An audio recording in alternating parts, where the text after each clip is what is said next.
nuestra moneda. No, son unos genios, la verdad, con la economía argentina están haciendo maravillas. Diego Giacomini está en línea. ¿Cómo te va, Diego? Buen día. ¿Qué tal, Eduardo? Buen día. ¿Cómo andás? Bien, muy bien, muy bien. Mañana de sábado, lluviosa, qué mejor que estar charlando con estos temas. Tratar de entenderlo, Diego. Por eso te voy a pedir, como siempre lo solés hacer, bajar al entendimiento de todos esto que está ocurriendo. Nos llenamos de pesos y me rinde cada vez menos. ¿De eso se trata? Bueno, mirá, vos diste la clave. El tipo de cambio es un precio entre dos monedas. A ver, 219, ¿qué es? Necesito 219 unidades de peso para comprar una unidad de dólar. ¿Ok? Entonces, esto lo que te muestra que es un problema monetario 100%, porque es el precio entre dos monedas. Entonces, para entender qué pasa con ese tipo de cambio, hay que entender qué pasa con esas dos monedas. Y en realidad diste en la clave. Hay que ver qué pasa con el peso. El problema es el peso. Porque si yo miro el dólar, no es que el dólar sube contra todo en el planeta Tierra. No, lo que está pasando es que solamente el peso cae contra el dólar, así como cae contra las bananas, el tomate, los pantalones, el asado, el vacío, los anteojos, los relojes, lo que se te ocurra. Entonces, el problema es el peso. Y esto es muy interesante visualizarlo, porque ¿quién tiene el monopolio de la emisión de los pesos? El Estado. ¿Y para qué emite pesos? Para financiar el gasto del sector público, entre ellos el gasto de los políticos, porque el gasto del sector público lo decide la política. Sí. Entonces, cuando entendemos esto, nos damos cuenta que el problema del tipo de cambio, que es el problema del peso, es un problema exclusivamente nuestro. ¿Qué quiero decir? Que esto no lo va a arreglar un acuerdo con el FMI, ni un acuerdo con los marcianos, con Plutón, con Marte o con Venus. La única manera de arreglar esto es que el Estado necesite menos pesos. O sea, que gasten menos, necesitan menos pesos. Claro. Dejemos de hacer lo que venimos haciendo hace 18 años. Sí. Cuando vos mirás la tendencia de la inflación desde el 2003 para acá, la tendencia es permanente y sistemáticamente alcista. Y cuando un año baja, se agacha la inflación, en realidad se agacha para después tomar un salto mayor. Y el tipo de cambio también sucede exactamente lo mismo. Entonces, vos me preguntás, mirá, ¿hay acuerdo con el FMI? Sí. Imagínate, asumamos por un momento el escenario positivo que hay, porque en realidad las dos partes tienen incentivos a firmar un papel, aunque todo el mundo sepa que ese papel no va a ser cumplido. ¿Ok? Es mejor un papel que se sepa que está firmado y que es mentiroso a estar en un limbo. Ahora bien, lo que Argentina emitió en los últimos 2 años no terminó de hacer efecto. Lo que acaba de emitir no empezó a hacer efecto. O sea, esa es la emisión por inflación por emisión que vamos a sufrir en los próximos meses. Se viene eso. Tanto el tipo de cambio como la inflación son dos fenómenos monetarios. Sí. ¿Ok? Bueno. Porque el tipo de cambio es el precio del peso contra el dólar y la inflación no es otra cosa que la variación del poder adquisitivo del peso contra todos los bienes y servicios. Eso lo pensás vos, pero no el gobierno. El gobierno dice que son algunos sectores que generan inflación, como por ejemplo la carne, ¿viste? Ellos piensan eso, que no es monetario. Bueno, es interesante lo que decís. ¿Por qué? Porque desde la década del 40 del siglo pasado, que por un lado se le echa la culpa a los empresarios, a los sectores, etc. Y por el otro se le da la maquinita, ¿ok? Desde 1940 del siglo pasado. Y los resultados son siempre lo mismo. Cada vez más suba del dólar, cada vez más inflación. Permitime hacerte una pregunta. Interesante, porque hubo 10 años, entre el 91 y el 2001, que se dejó de dar a la maquinita sin sustento detrás, los empresarios y los sectores siguieron siendo lo mismo y dejó de haber inflación. Colegas tuyos hablan de la velocidad del dinero, o sea, de velocidad de los pesos. O sea, esto significa hay más consumo, pero el peso pasa. Yo te compro, vos le comprás a Pedro, le comprás a... ¿Qué es eso? Contame, ¿es lo que estamos viviendo hoy? Porque me queman los pesos, voy y compro. Compra, el otro vendió. Y el otro produce lo que vos vendiste. Bueno, contame un poco ese circuito.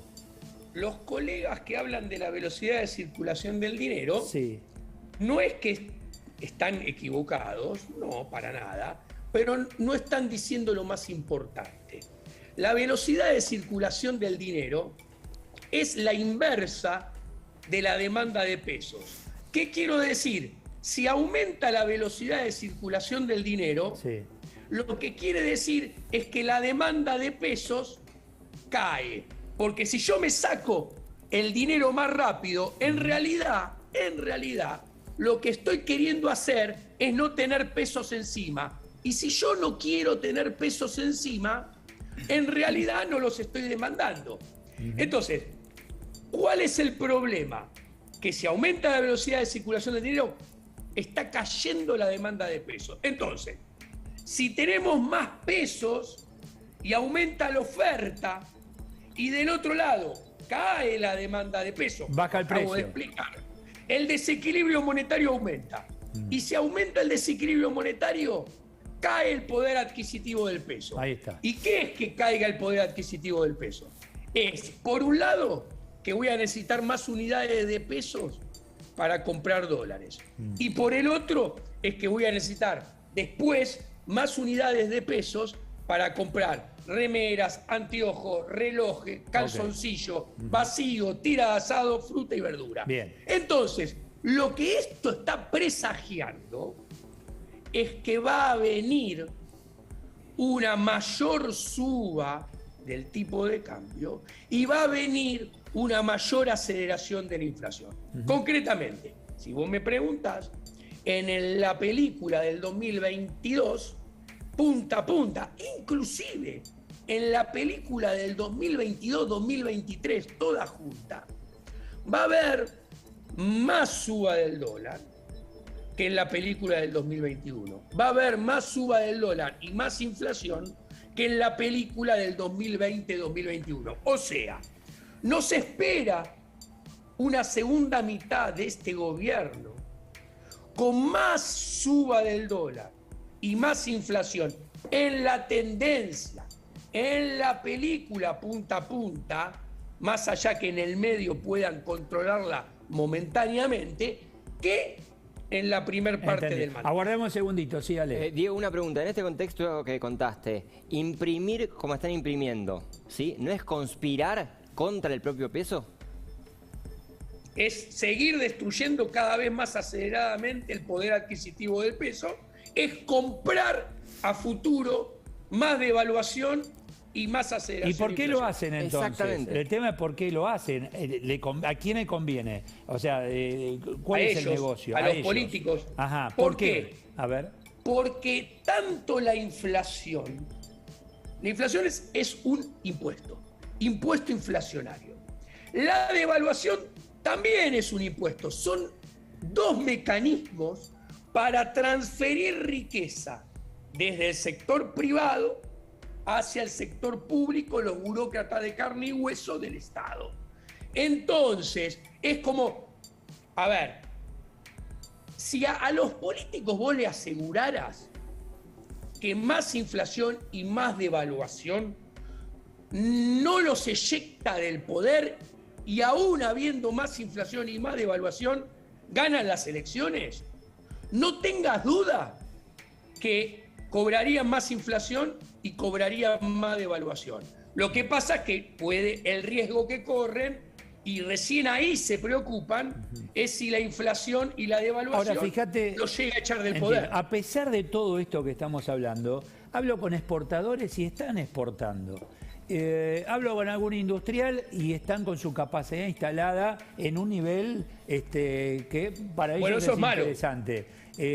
Hablas con el comerciante y dice, estoy moviendo. No, para ese industrial no es malo. Tal vez es de plazo corto o de Ahí vuelo va. corto. Pero en el fondo Ahí va, te yo dicen, te "Hoy cuento. estoy Cuando vendiendo". vos mirás A ver. las estadísticas, por ejemplo, de la Cámara, de la CAME, que es la Cámara Sí.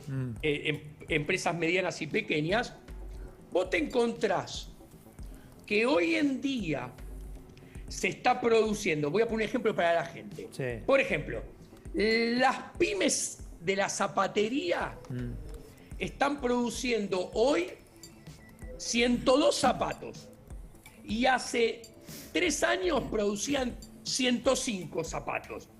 ¿Ok?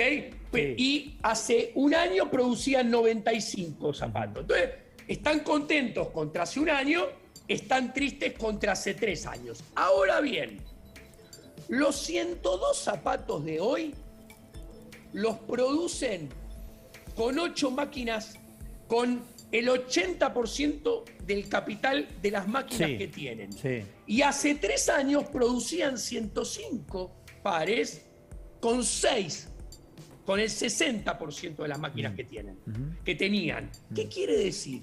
Que en la película de estos últimos 3 años destruyeron máquinas. Hubo máquinas que se rompieron y que no las arreglaron.